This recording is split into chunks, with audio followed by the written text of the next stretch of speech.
Hey there kids, it's me, MrCreepyPasta, and if you enjoyed tonight's story, I strongly suggest that you check out the new book by the same author. It's called After Alice, and it's available now on Amazon in the description down below. Now on to tonight's story. I remember when I was a child, my dad would tell me and my brother of the urban legend surrounding dragonflies. For those of you unaware of the strange nature of the dragonfly, allow me to fill you in. See, apparently, if you're a child out too late, dragonflies can sense it and will attempt to punish you by sewing your mouth, eyes, nose, and ears shut with their tails. So imagine that for a moment. A bug that might fly directly into your face and quickly sew your head orifices shut with little provocation.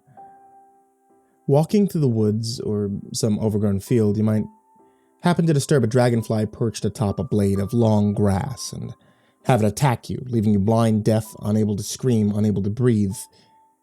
Horrific. It gives me chills just mulling the possibilities.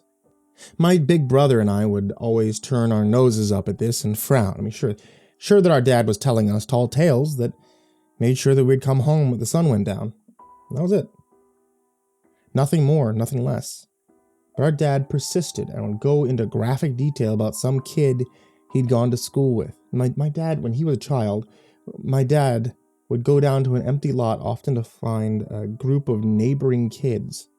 They would dig in the dirt with sticks to imitate pirates sketching out crude maps to a treasure. They would pitch rocks at one another and whack them with sticks. They would take up in all manner of play.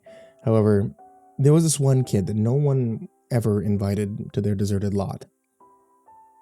This boy's name was Tanner, and no one liked Tanner. He would always insert himself into their playtime and almost always ruin the fun for everyone. He wasn't exactly a bully from what I'd gathered in my father's description, but he often whined and was a right party pooper. Whenever Tanner would be excluded from their activities, he would run home, tell his parents all about the miscreant children's endeavors. Then, so it would be that their setting fire to an anthill would be put to a stop, and the tomboy who'd brought their dad's matches to play with would be grounded. In particular, my dad hated Tanner, but whenever he would tell stories about that time in his life, he always seemed to look back on Tanner as a sort of tragic figure. As an adult, my father could see the cruelty in himself and his peers whenever they excluded the boy. I mean, kids can be cruel, my dad would say, but I reckon that's just the way things go. He would revel in telling me and my brothers the sort of misadventures that him and the other children would get into, and we'd always listen with great attention, as we'd grown up on the age of the internet, and it was helpful, in some nebulous way, to hear about a time gone, when kids would play with dirt and marbles, and that was enough, somehow. It was simply neat. The aforementioned tomboy, named Rachel, was the girl who'd given my father his first ever kiss at the age of 8, behind an old honeysuckle bush. The other children found out and endlessly teased both into never speaking to one another again. I remember when my dad told us this bit, I stuck my tongue out and gagged. But my brother, who was a few years older than me, elbowed me and listened intently to our old man. That was also the day that we learned about the dragonflies. We were riding in the car to visit the oncologist.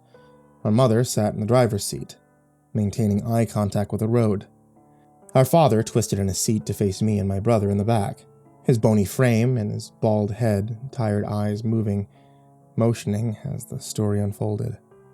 He and a few of the other kids in his neighborhood had just bought a new, explicit music CD from a teenager, and they were running it to their lot, to their makeshift tin shack that they'd constructed with old sheets of metal and branches, to listen to the thing in a collective battery-powered stereo. They were all overly excited to learn a few new curse words. As the group walked along the sidewalk, the Tanner fell into step with them, pestering my father with question after question.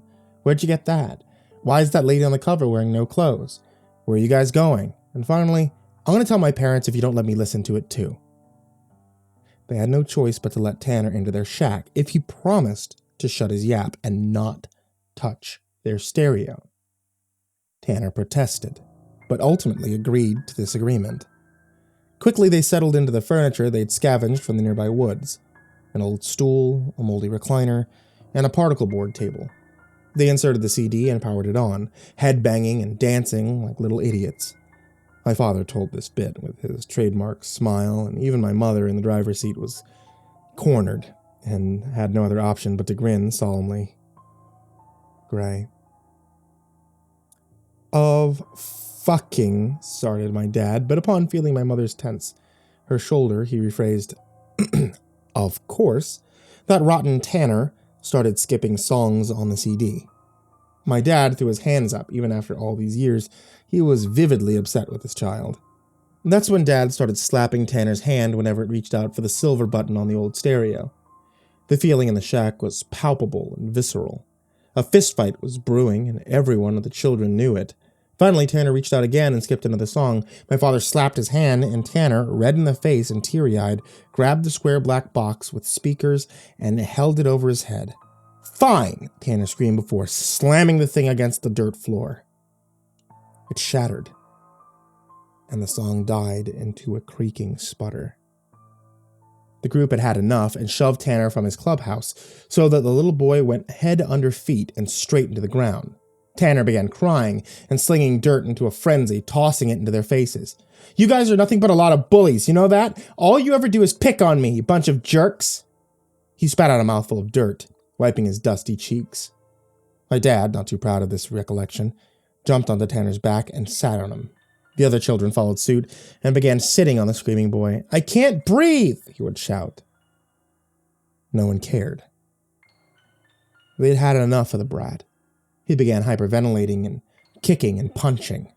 He was funny at first, but knowing they couldn't keep him down forever, they got off the boy and let him scramble away. You're crazy, he screamed at them. You could have killed me. He spit and wiped at his face again. That's when they began throwing rocks at the boy. Most of them were light tosses, to be sure, but one of them connected with the side of Tanner's face, sending out a rush of hot red blood. Tanner looked at his hands now covered in the stuff, and he cried even harder. Then he ran from the group, across the empty lot, and disappeared through a hole in the fence, where beyond only the forest was.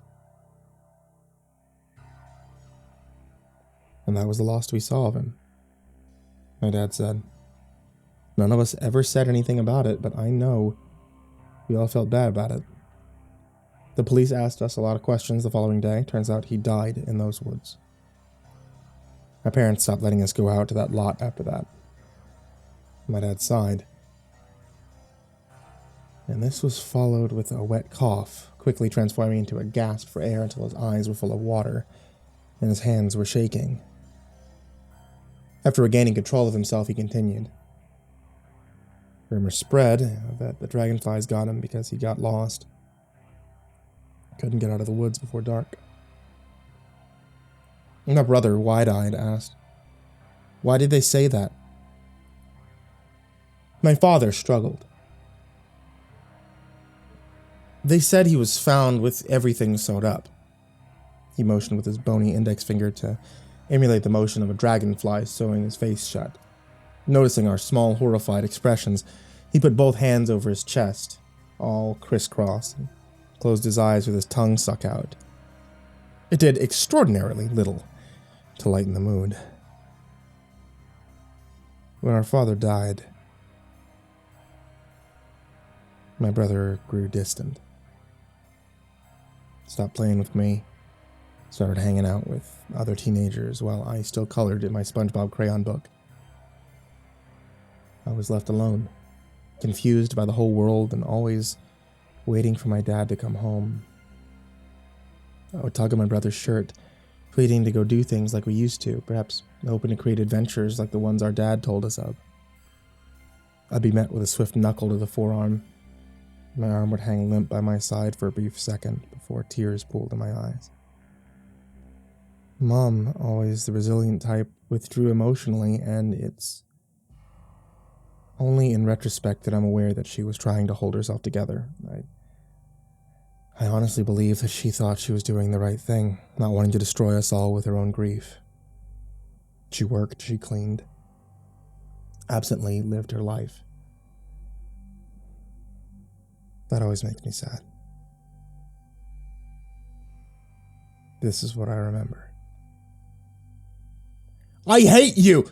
screamed my brother as my mom held up the small bag of marijuana she'd found stowed in between his mattress and box spring.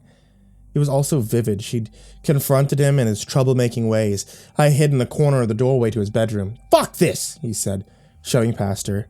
He nearly stumbled over me in the hallway, but upon seeing me there, he stopped and put his hand on my shoulder. "I'm leaving, and I'm not coming back." He started to move away, but it seemed that something occurred to him, and he turned back to me, full on crouching to meet my eyes. "I love you." I was stunned. He pulled me into a brisk hug and left out the front door. I could hear my mother crying through the wall that night. I wanted to confront her. I wanted to go to her and tell her it was all right. I wanted to let her know that he was just lashing out. I was 10.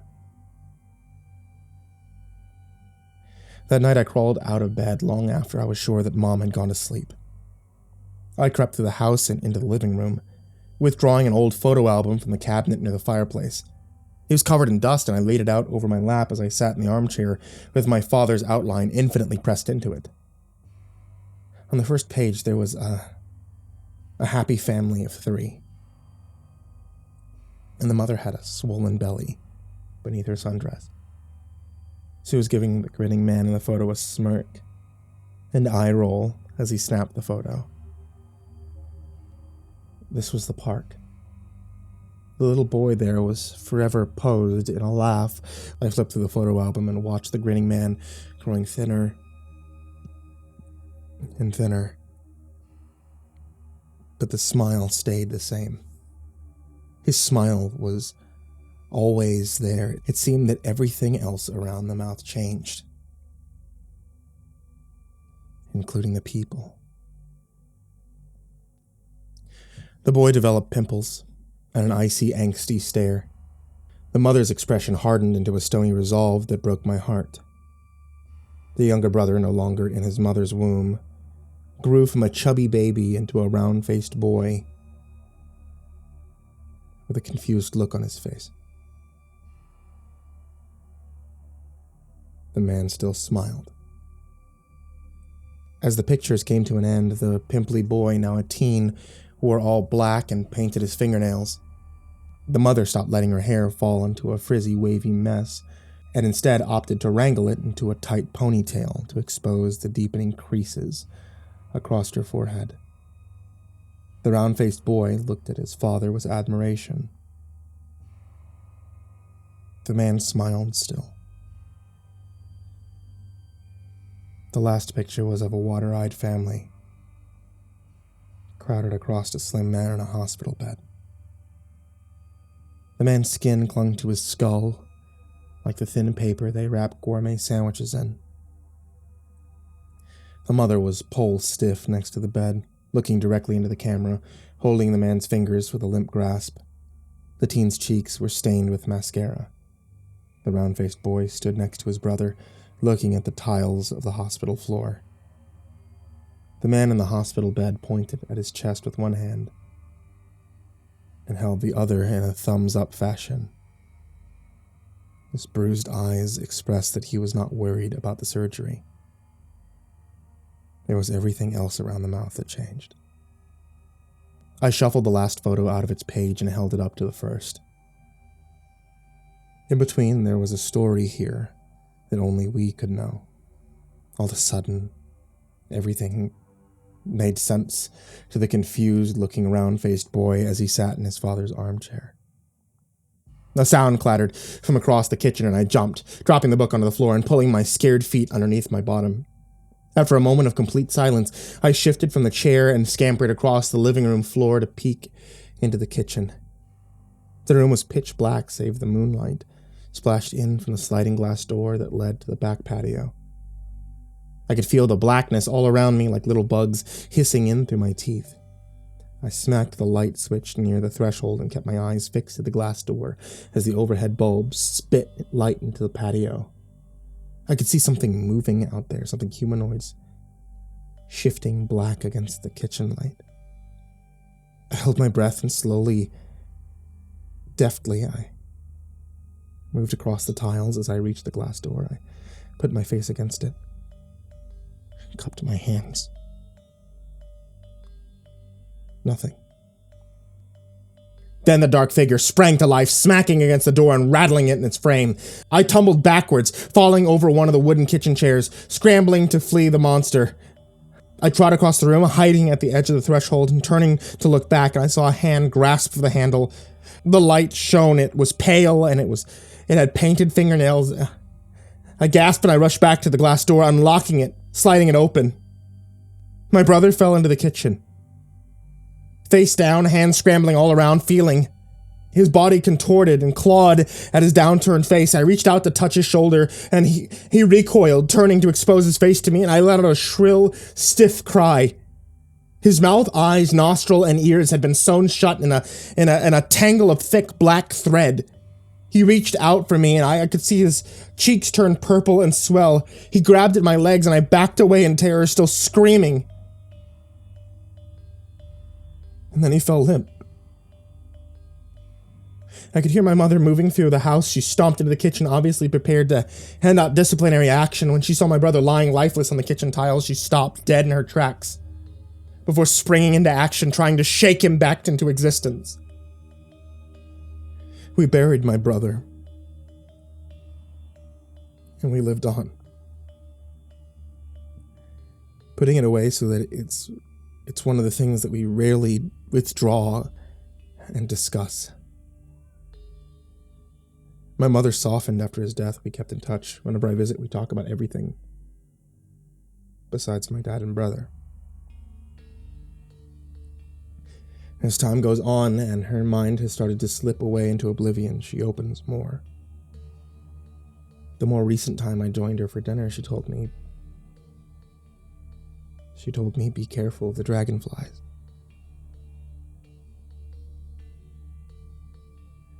For a long time, I thought that maybe I was the one. The only one that had recalled the story from my father's childhood, but it seems she does too.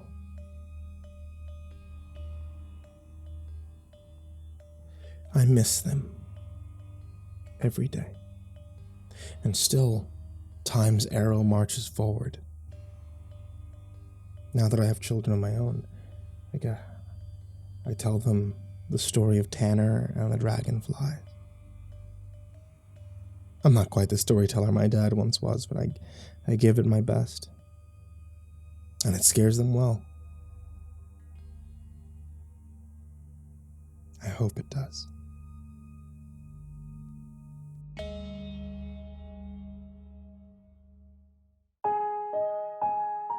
Hey there, kids, and happy Halloween. It's me, MrCreepyPasta, and I wanted to tell you thank you so much for watching tonight's video, or listening to tonight's episode this Oktoberfest on the podcast. If you're not listening on the podcast, then you always can listen on the podcast at Spotify, or just about anywhere you find a podcast. And if you're not listening on YouTube, then you can find it on YouTube, or just about anywhere you find a YouTube. I just want to remind all of you that if you're on a cold autumn night and you need a warm drink, that my wife sells tea. There's tea available at etsy.com/shop/ivory-monocle-tea. All different kinds, including those themed off of creepypastas, horror icons, horror monsters, and Dungeons & Dragons.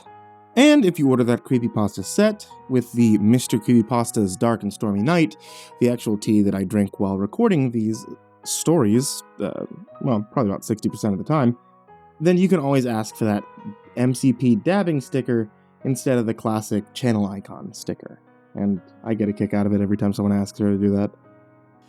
Also, I wanted to say thank you, all of you who are supporting me on Patreon. That's patreon.com/MrCreepyPasta. If you ever want to help support the show, keep the lights on, feed my cats and the like, you can always head over to patreon.com/MrCreepyPasta, and you can support the show there. Even $1 is greatly appreciated. And I have a very special thank you to these guys, such as Jordan Alexander Sanchez, Mr. Thud, Ken Lando Higuchi, Chompski, Nico, kaeo, Tristain Pelton, Stephen VanHuss, Chance Burnett, Deanna Kraus, G. Weevil 3, TheRedOakShieldVirus, CoryxKenshin, Pothead Holmes, Rival 1, JimboTheHutt, Caspian, Jordan Nells, The Village Witch, Hades' Nephew, Jordan Wayne Deckard, Bradley Leipe, and Charron. Acid System, Mike Bullock, Fooly Cooly Dude, Prozac and Pancake Appreciation, Brian Arse, Cryptic Nightmares, Shadow Morningstar, Brianna Wright, Someone You Love, Said the King 56, Bad Honey, S-Man, Kiri the Sloth, Thomas Burgett, Liam Newman, Sky Harbor,